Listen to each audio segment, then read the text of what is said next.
Hello guys, good morning to all of you. This is Magiraj here and now we are going to get discuss about the earth magnetism.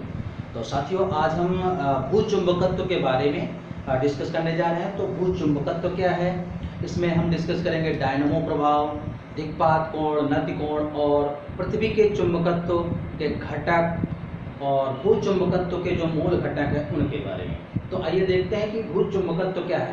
भूचुंबकत्व का मतलब पृथ्वी पे जो चुंबकत्व है वो कैसे उत्पन्न हुआ, क्या था।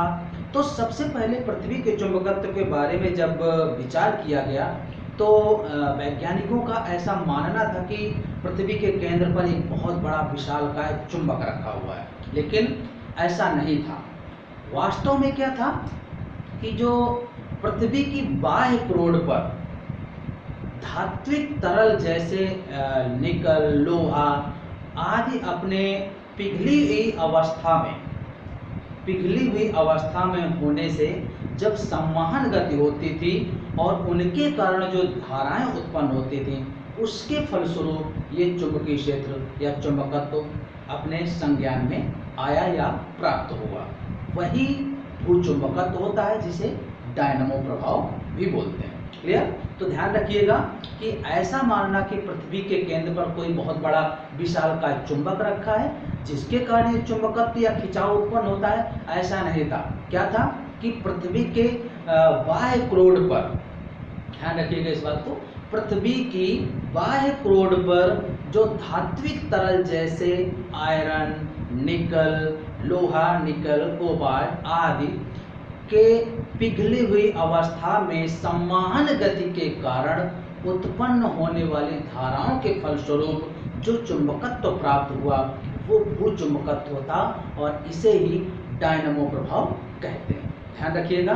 तो जब हम भूचुंबकत्व को डिस्कस करेंगे तो इसमें खास बात एक ये आएगी, देखिएगा ये जैसे पृथ्वी है तो पृथ्वी का ये भौगोलिक उत्तर और ये भौगोलिक दक्षिण है। तो भौगोलिक उत्तर के पास वाला जो सिरा है वो वास्तविक में उत्तर होता है, उत्तरी ध्रुव, और जो भौगोलिक दक्षिण के पास वाला ध्रुव होता है चुंबक का वो दक्षिण ध्रुव होता है।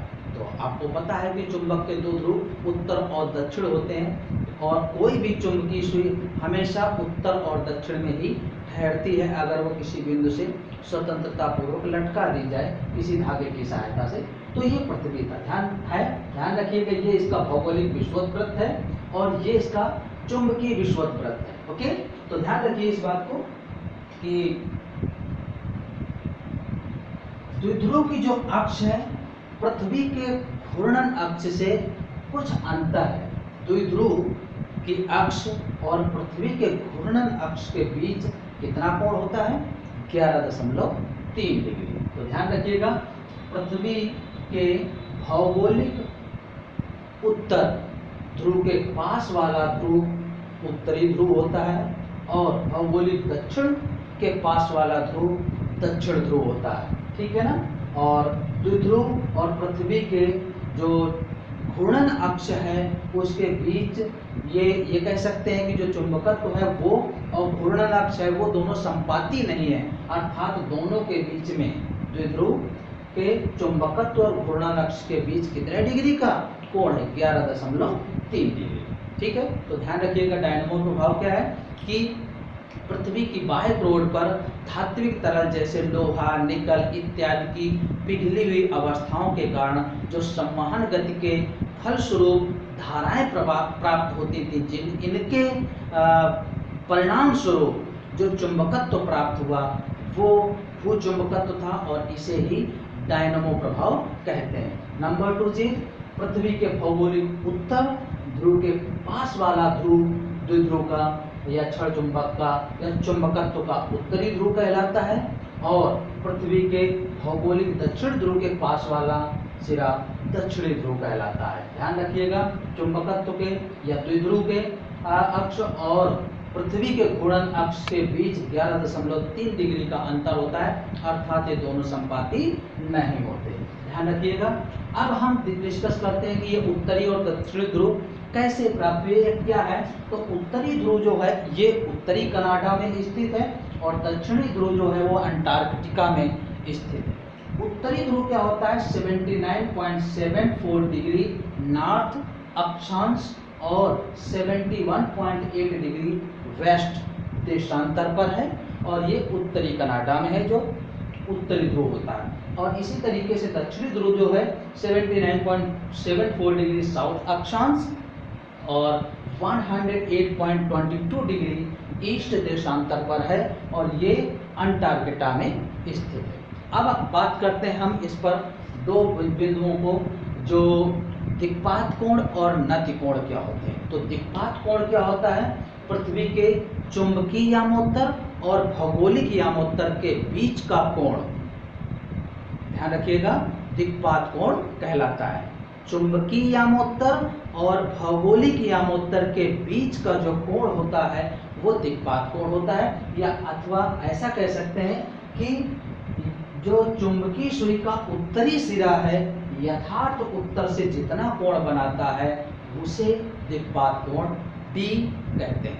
ध्यान रखिएगा, चुंबकीय यामोत्तर और भौगोलिक यामोत्तर के बीच का कोण ये दिक्पात कोण होता है, अथवा चुंबकीय सुई के उत्तरी सिरे और यथार्थ उत्तर जो है उसके बीच के कोण को दिक्पात कोण कहते हैं, और इसे हम कैपिटल डी से व्यक्त करते हैं। यह है दिक्पात कोण, दिक्पात कोण।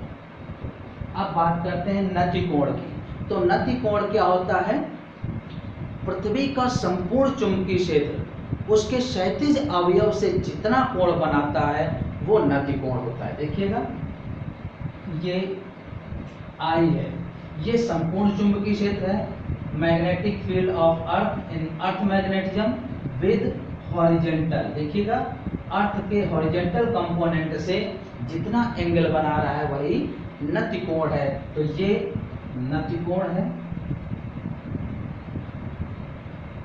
तो इसकी डेफिनेशन हो जाएगी कि पृथ्वी का संपूर्ण चुंबकीय क्षेत्र उसके क्षैतिज अवयव से जितना कोण बनाता है उसे नति कोण कहते हैं, और इसे आई से व्यक्त करते हैं। ठीक है ना। तो आइए अब हम इस पर डिस्कस करते हैं कि इसके परिणामी चुंबकीय क्षेत्र का मान क्या होगा और ये नति कोण का मान क्या प्राप्त होगा। तो देखते हैं, यह है पृथ्वी का संपूर्ण चुंबकीय क्षेत्र, ठीक है ना, Pe, और ये क्षैतिज अवयव है जिससे ये नति कोण बन रहा है। ये अभी हमने डिस्कस किया कि आई होता है। तो इसके साथ जो 90 डिग्री पर होगा वो ऊर्ध्व अवयव होगा Ze। तो ये इसके चुंबकत्व के अवयव हैं। Be जो है वो है संपूर्ण चुंबकीय क्षेत्र, ठीक है ना, और He जो है वो क्षैतिज अवयव है, क्षैतिज अवयव, और इसकी वैल्यू हो जाएगी Be cos I, ठीक है ना। अगर हम इसको देखें, देखिएगा, ये है Be, ये है I और ये He है। तो ये Be का क्षैतिज अवयव होगा Be cos I जो He की दिशा में है, और ये है Be sin I जिसे हम Ze से डिनोट किया है, ठीक है ना। तो अब हम इन्हीं अवयवों को लेकर के सॉल्व कर रहे हैं। ये है ऊर्ध्व अवयव और इसका मान है Ze = Be sin I, ठीक है। तो पहली बार हम क्या करेंगे, दोनों को वर्ग करके जोड़ दें अगर, तो इसका संपूर्ण चुंबकीय क्षेत्र प्राप्त हो जाएगा। तो देखिएगा, इसको फर्स्ट मान लीजिए और इसको सेकंड। तो वर्ग करके जोड़ने पर तो ये आ जाएगा He² + Ze² = Be² cos² I + sin² I, और ये वैल्यू क्या हो जाएगी 1। समीकरणों से cos² थीटा + sin² थीटा = 1 होता है। तो Be² = आ जाएगा He² + Ze²। तो बीई का मान आ जाएगा under root H E square plus Z E square. और अब हम इसी से कोण निकाल लें अगर, तो इक्वेशन 2 डिवाइडेड बाई इक्वेशन 1, तो ये आ जाएगा B E sine I upon B E cos I. इसकी वैल्यू है जेड ई और इसको हमने डिनोट किया है एच ई से, तो बीई से B cancel, sine upon cos tan I आ जाएगा Z E upon H E, तो आई का मान आ जाएगा tan inverse Z E upon H E. तो इस तरीके से हम ये एंगल ऑफ टिप जो है ये नतिकोण का भी मान निकाल लेंगे और परिणामी चुंबकीय क्षेत्र का भी मान ज्ञात कर लेंगे जो इनके चुंबकीय क्षेत्र के अवयव थे। ओके, तो इस प्रकार से हम संपूर्ण चुंबकीय क्षेत्र, पृथ्वी के संपूर्ण चुंबकत्व का मान ज्ञात कर लेंगे।